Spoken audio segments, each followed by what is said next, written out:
तर अमरावतीमध्ये पश्चिम विदर्भाची महायुतीची बैठक संपन्न झालेली आहे। महायुतीच्या बैठकीत अजित पवार गटाच्या एकाही नेत्याचं भाषण झालं नाही। अजित पवार गटाच्या कुठल्याच नेत्याचं भाषण न झाल्याची खंत अमोल मिटकरी यांनी व्यक्त केलेली आहे।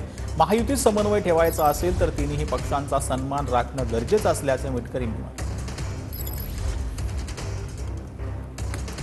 महत्वाची बैठक महायुतीची अमरावतीमध्ये पार पडली। तीनही पक्षाचे नेते उपस्थित होते। भाषण जर पाहिलं या ठिकाणी भाजप आणि शिवसेनेच्या नेत्याचं झालं, राष्ट्रवादीच्या वतीनं तुम्ही देखील होतात, अनेक आमदार देखील होते, परंतु संधी देण्यात आली कुठेतरी त्या महायुतीमध्ये भाषणादरम्यान डावलण्यात आलं नाही। एकतर कार्यक्रमाचा वेळ 11 वाजताचा होता, कार्यक्रम 2 वाजता सुरू झाला। भाषण देणाऱ्यांची गर्दी मोठ्या प्रमाणात होती।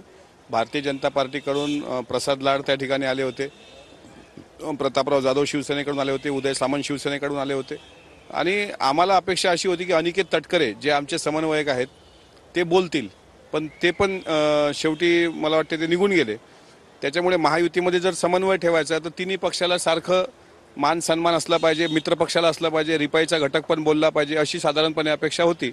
पण राष्ट्रवादी काँग्रेस पक्षाचे कुठलेच पदाधिकारी तिथे बोलले नाहीत। वेळेचा जरी अभाव होता 5 मिनिटं ॲडजस्ट होऊ शकलं असतं।